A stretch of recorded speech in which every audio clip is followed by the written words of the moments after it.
Vamos falar, por exemplo, sobre eliminação do crime organizado no Brasil? O que significa eliminar o crime organizado no Brasil? O que a gente tem na nossa legislação? Seria uma declaração de guerra contra o crime organizado?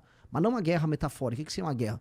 Tipo, vamos pegar o Estado brasileiro, vamos declarar, por exemplo, que essas facções que ocupam o território brasileiro são, por analogia, nações invasoras?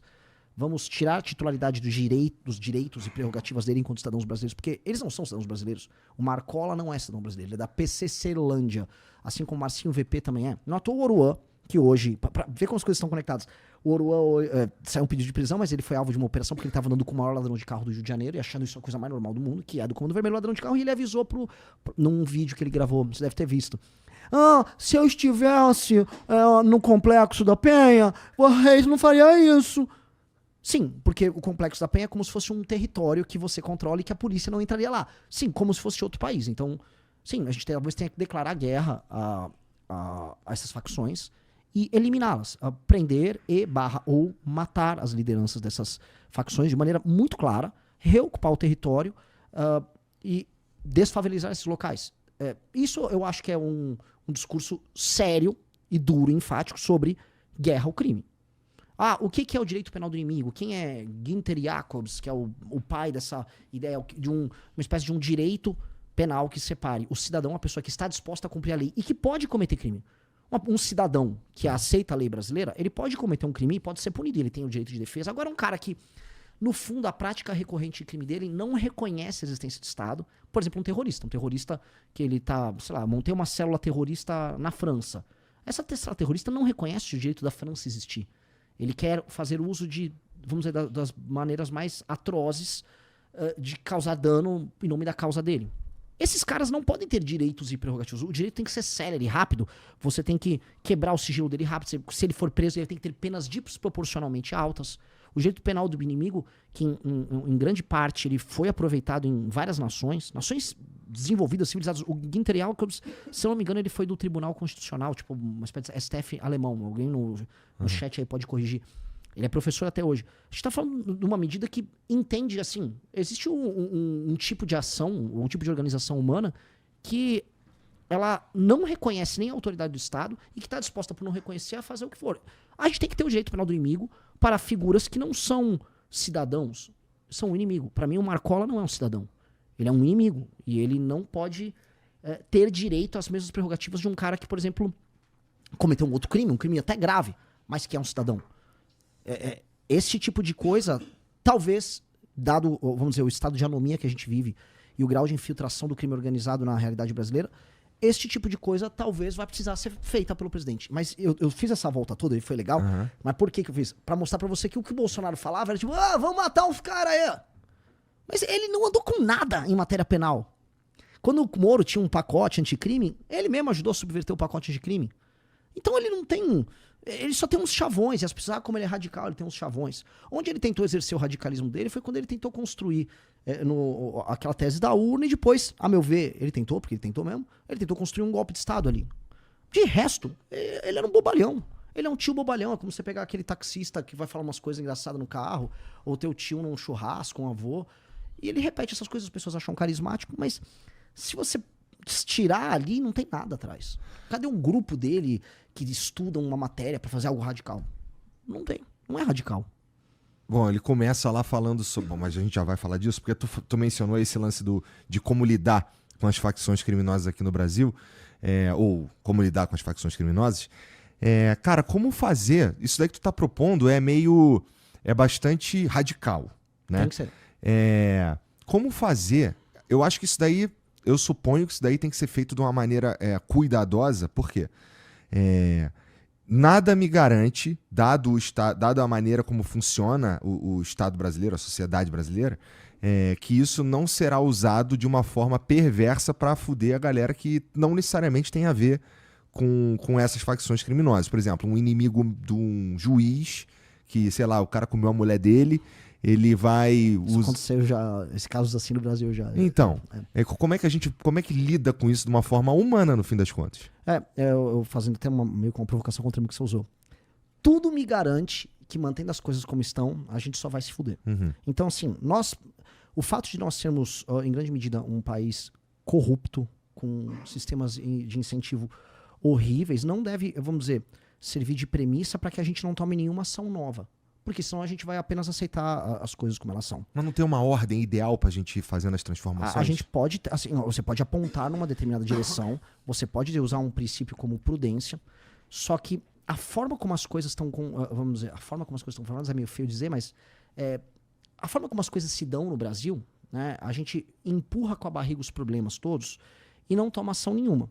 E fica com medo de tomar uma ação enfática. Nações problemáticas como a nossa, a gente acaba trazendo o caso de El Salvador, e tem as pessoas que têm as críticas e tal, mas o fato dado, o fato concreto é, uma nação como El Salvador enfrentou esse problema e resolveu. Uma nação muito menor, tá, beleza. A questão é, não há outra maneira que não a força hoje para você desalojar as facções criminosas, vamos dizer, diárias que devem, vamos dizer, congregar de 16 a 23 milhões de pessoas. Que são as periferias das grandes cidades brasileiras. Não há praticamente nenhuma periferia de grande cidade brasileira que não seja dominada por uma facção. Pessoas brasileiras vivem sob o jugo desses caras. Isso é um dado da realidade, é um dado concreto. E a gente já falou, vamos tentar inteligência, vamos tentar as UPPs, como teve no Rio de Janeiro. Vamos tentar vamos conversar com as pessoas. Não rolou. Não rolou. Por várias razões. Igor, a gente pode fazer uma construção, se você tiver saco, fazer tem uma construção histórica disso que é legal. Que é um insight que a gente trata no livro amarelo. Eu tenho saco. Tem. Então, assim, pensa assim, aqui, eu até posso pegar ali um fascículo, mas... Você pode pegar se tem quiser os números meio que de cabeça. Tá. De 1910 até, por volta, sei lá, de 2000, a criminalidade no Brasil cresce coisa de 4 mil e poucos %. Lógico que teve aumento das notificações, delegacias e tal. Todos os tipos de crimes. Os crimes estouram. E o gráfico mostra, assim... Vou pegar aqui. Tem um gráfico aí que é bem da hora. Ó, desenvolvimento percentual de crimes por 100 mil habitantes. Se você for pegar, né, a coisa estoura aí. Ali anos 60 ele já tá, né, com uma massa crítica crescente. 70, 80, 90 estoura. Pum. Né? Por mais que 85 aqui é o pico, mais ou menos. 80. E o que acontece? O que aconteceu no Brasil nesse período? Né? A gente pode falar várias coisas. O boom econômico dos militares caiu, tal, mas houve um fator que alterou a dinâmica e a paisagem de todas as cidades. O êxodo rural. Milhões de pessoas saíram de cidades pequenas e foram mudar para cidades grandes. Especialmente São Paulo, Rio, isso aconteceu demais, mas aconteceu em todas. Salvador aconteceu, Recife aconteceu. Por várias razões. Tem mais emprego, você tem, vamos dizer, um serviço de assistência social melhor nas capitais. Então as pessoas foram para atrás de emprego. Essas pessoas que já eram pobres nas cidades de origem, elas eram cidades pequenas, as pessoas se conheciam, havia algum senso de comunidade. Quando essa pessoa, por exemplo, migra de maneira indigna, num pau de arara, vai morar numa cidade que ela não conhece, com pessoas que ela não conhece, do lado de um córrego, numa situação desumana, que é o que aconteceu nesse período. O período rápido de êxodo rural, que as pessoas foram morar nas cidades, foi o processo de favelização. Aquelas pessoas estavam num boom também de nascimento de filhos, né? A natalidade era muito maior. Homens, jovens, pobres, sem perspectiva, nasciam na beira das grandes cidades. O que aconteceu com uma parte importante desses caras que não foram absorvidos como massa de trabalho, força de trabalho? As pessoas entraram pro crime. Só que essas cidades grandes não absorveram naquele período essa quantidade grande de pessoas. Não havia capital, porque o Brasil não tinha poupança, o Brasil estava investindo em formação bruta de capital, ou seja, fazendo hidrelétrica, fazendo estrada nesse período dos anos 60 e 70 com a ditadura, e através do endividamento externo. Foi ali que a gente fez a dívida externa. Então o Brasil foi investindo e tal, mas não tinha, sei lá, prédio, não tinha casa, você não conseguia abastecer isso, porque as pessoas estavam se mudando aos montes para a cidade à procura de uma vida melhor. Como o Estado brasileiro se endividou, houve a crise do petróleo, quebra, surge a Constituição de 88, que garante um monte de direito, inclusive a habitação. Mas só diz que garante, né? Ela bota, vamos dizer, ela aumenta o gasto do Estado brasileiro com custeio para garantir tantos direitos e tal. Ela garante, inclusive, em certa medida, ela facilita o trabalho dos organismos de pressão sindicais, do próprio funcionalismo público, ou seja, o gasto do Estado aumenta. Se o gasto do Estado aumenta, diminui a capacidade de investimento. E a gente de lá, dos anos 80, 90, 2000, a gente se favelizou. Os serviços públicos não aguentaram, eles colapsaram. Por isso que a educação é ruim. Você talvez tenha isso. Minha mãe sempre narra. Minha mãe estudou em escola pública. Os nossos pais, você é da mesma geração que eu, sempre falam, nossa, a escola pública na minha época era muito melhor. Natural, porque na época dele a pressão de várias pessoas chegando nessas cidades grandes para usar um serviço de saúde, um posto de saúde, um hospital, uma escola, era menor. Passou ela a ser enorme e o Estado não tinha condição de investir para fazer isso. Então o Brasil colapsa, as cidades brasileiras colapsam, viram, vamos dizer, essa paisagem urbana muito feia. Se a gente olhar direito, a maior parte das cidades brasileiras, salvo algumas exceções, as grandes, elas são feias, são casas mal construídas, a infraestrutura urbana é feia, muito favelizados. E o crime se estabelece ali, e o Estado não conseguia enfrentar o crime. Então, você teve uma formação, vamos dizer, de regiões muito pobres que as pessoas foram amontoadas ali. Ali se formam as facções criminosas, do Morro do Rio às periferias de São Paulo. Essas facções criminosas se organizam. Estão falando assim de praticamente um país inteiro governado por esses caras, dezenas de milhões de pessoas. E até hoje, o Estado brasileiro não olhou para isso dessa maneira. Eu entendi. O crime, no fundo, ele é oriundo de um processo de urbanização tão bizarro que foi confuso. Não foi igual ao chinês, que teve milhões de pessoas se mudando para a cidade, mas a China controlava. Você pode... Não, pode vir tanto aqui. Aqui você fica aí no campo, te segura aí no campo e tal. Que até agora nós não resolvemos esse problema. E é um problema sistêmico gigante. Então a violência que a gente vê, as datas batem, o processo histórico bate. A violência é fruto disso. E a gente tem que olhar para essas periferias e olhar para elas assim, como eu vou gerar renda, como dou dignidade, como o organismo social favela e periferia tem que ser desconstruído, como esse homem jovem vai ser inserido na nossa economia, como vai ter perspectiva, como eu vou selecionar os melhores para que eles vão estudar em outros lugares, fazer a economia crescer, criar bons exemplos. E eu desconstruí uma ideia até quase de guerra de classe que a gente tem entre as cidades, que a gente tem cidades diferentes, né? Quem está num bairro mais central em São Paulo não é igual quem mora na periferia. Para isso acontecer hoje, nós vamos ter que corrigir um erro que houve nesse processo. Qual foi o erro? Nesse processo de favelização que a gente estava descrevendo, que estoura mesmo, 60, 70, 80, 90, houve uma ocupação política. O Estado não chegou lá. Quem chegou? Quem se auto-organizou? O tráfico. O tráfico, as facções, as gangues. Nós vamos ter que tomar esse território desses caras. Então a guerra é necessária porque é uma guerra quase que de libertação e também um compromisso que o Estado tem que ter em reocupar uma área que pertence ao Estado brasileiro, porque é a obrigação do Estado brasileiro exercer soberania sobre o seu próprio território, e também levar dignidade para essas pessoas, que não adianta igual foi o PP no Rio, ocupei, botei uma bandeira e fez o quê? Nada. O tráfico se restabelece logo em seguida. Então, isso é um papo geracional. Eu tô falando em a gente reconstruir um país, isso teria que ter um pacto de vários governos, meio que concordar com o diagnóstico, falar, ok, esse é o diagnóstico, temos que concordar com a solução, vamos urbanizar isso aqui, vamos levar a dignidade, vamos inserir essas pessoas economicamente. Mas tudo começa por destruir o crime.